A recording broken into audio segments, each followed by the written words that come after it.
Assalamualaikum warahmatullahi wabarakatuh. Jadi di sini saya akan mereview kembali dari apa yang telah disampaikan oleh kelompok 4 pada mata kuliah analisis real tentang limit fungsi. Nah, langsung saja kita masuk pada materi pertama, yaitu titik kumpul. Nah, adapun definisi dari titik kumpul yaitu kita misalkan suatu himpunan A subset dari himpunan bilangan real. Kemudian terdapat C yang merupakan elemen dari himpunan bilangan real. Nah, C ini disebut titik kumpul dari A jika untuk setiap deltanya lebih besar dari 0. Setidaknya ada satu X yang merupakan elemen dari himpunan A dan X tidak sama dengan C, sehingga jarak antara X ke C lebih kecil dari delta.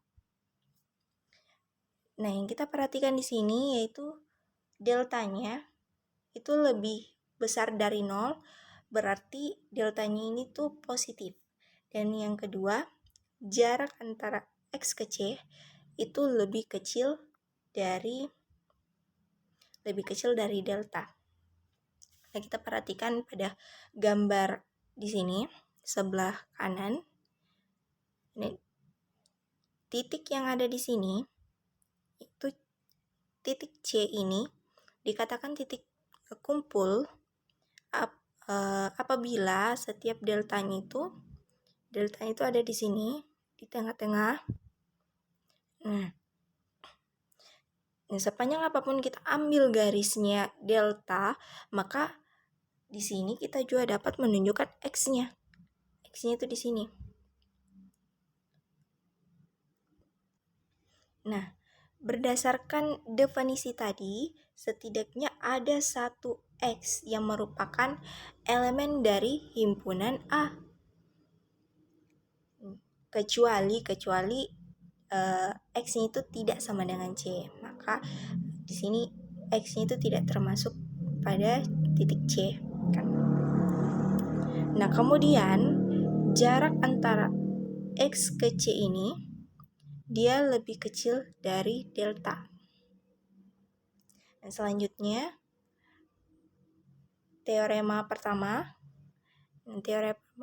ini, jadi suatu bilangan C yang merupakan elemen dari himpunan bilangan real adalah titik kumpul dari himpunan A subset dari himpunan bilangan real jika dan hanya jika ada barisan AN di himpunan A sedemikian hingga limit AN sama dengan C dan AN tidak sama dengan C untuk setiap N elemen dari himpunan bilangan asli.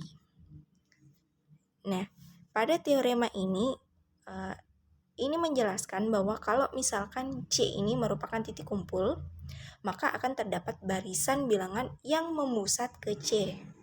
Nah, kita perhatikan pada gambar ini.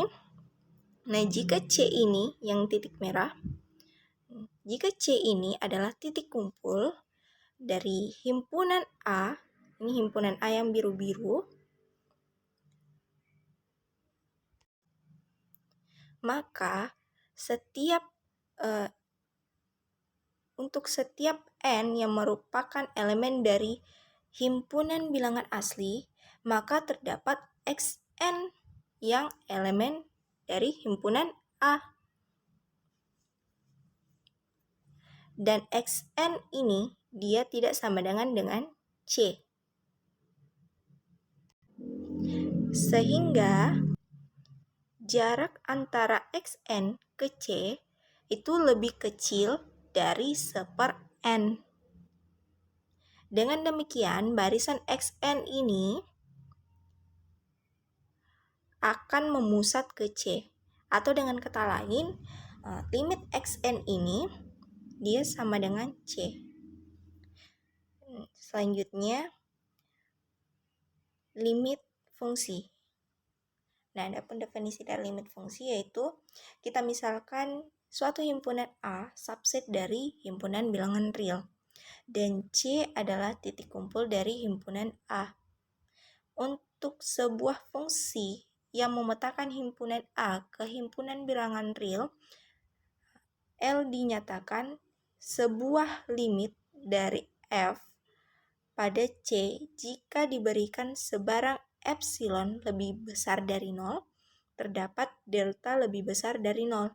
Sedemikian hingga jika X elemen himpunan dari A dan jarak antara X ke C lebih besar dari 0 dan jarak antara X ke C lebih kecil dari delta, maka terdapat jarak antara fungsi X ke L lebih kecil dari epsilon. Nah, kita perhatikan di sini C ini merupakan titik kumpul yang dimana himpunannya itu dimana himpunan A ini telah dipetakan pada suatu himpunan bilangan real. Nah, himpunan bilangan real itu ini, himpunan bilangan real. Kemudian, L ini merupakan limit dari F ke C, F pada C. Nah, berdasarkan definisi tadi,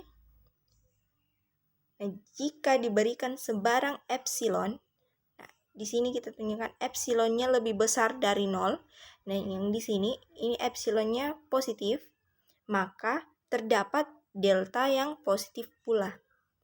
Nah, sebaliknya, jika diberikan epsilon yang negatif, maka terdapat delta yang negatif. Nah, selanjutnya itu teorema kedua. Jika suatu fungsi yang memetakan himpunan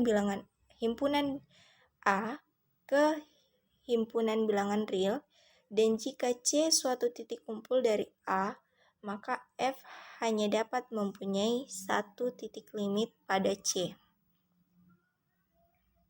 Jadi sekian review dari saya. Jadi sekian, wassalamualaikum warahmatullahi wabarakatuh.